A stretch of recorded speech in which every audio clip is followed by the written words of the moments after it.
Nissan used plastic for their T-fittings on the heater hoses, and if yours haven't cracked yet, they're going to. Mine broke just underneath the hose, and when I went to take the hose off, the whole thing came apart. When I went to take that out, it broke off inside the hose. So I cleaned all that up, but the whole thing is brittle. As it heats up and cools off over the years, it just falls apart. This is the replacement. It's all aluminum, and it's made by Dorman, and it's only $41. There it is next to the factory part, and there's two sides to the heater core. The other one is plastic as well. This is the replacement in aluminum, also from Dorman, and it's only $16. So to get started taking them out, I'm pulling the hose clamps away from the firewall. I'm doing both sides, so I'm taking them off both hoses. And I don't want to put any stress on the connections through the firewall, the hoses that come out from the heater core. So I'm just going to cut the heater hose off, expand it with a screwdriver, and take it off gently. If I damage the heater core hoses, I'm going to have to take the dashboard off. So this side actually is not damaged and came out of the other hose cleanly. However, it is the same plastic as the other one. It's the same age. It's not a matter of if but when this is going to go as well. Now I'm taking the mounts. There's two of them off the firewall. They're just a simple 10mm nut, and be careful with these nuts. Do not drop them. If you do, they'll probably end up on top of the transmission and you won't see them again.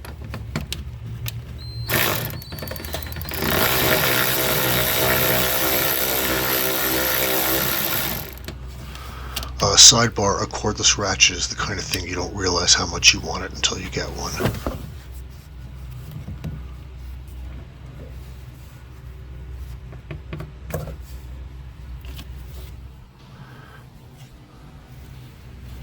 So down at the other end of the hose, I'm using linesman's pliers to pull the hose clamp back. And the same thing here. The hose has been on there for a long time, so I'm cutting it with a utility knife, expanding it with a flathead screwdriver, and eventually it just pops right off. To take the hose out, you just kind of wiggle it and angle it, and it will fit past everything. The only nuance is the hose down to the right side has to come up. You see the routing there. Make sure the new one goes back in the same way.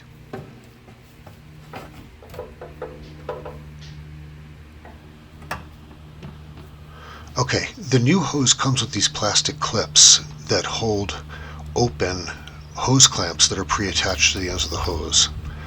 I could not fit it into place with the clip on, so I had to take it off. I have to say, once the clip is off, having the hose clamp pre-attached is more of a pain in the ass than it's worth. So I did not really like it on this end, but just got it into place with a simple pair of pliers, and it wasn't such a big deal. And the new hangers just fit right over the studs that are coming out of the firewall. 10mm nut again. I didn't use the power tool to put them in for a light fastener like this. I prefer to do them by hand.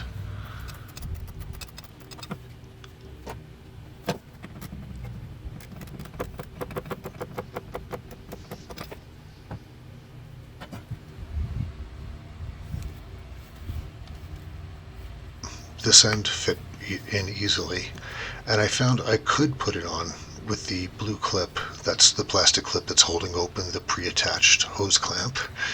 I could get it in with it in place, but once I did that, when I pulled the clip off, it pulled the clamp out of place. And it really didn't help much at all. I had to get in there with pliers anyway.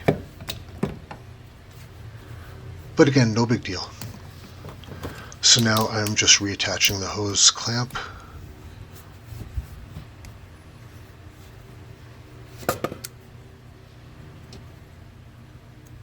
And same thing here.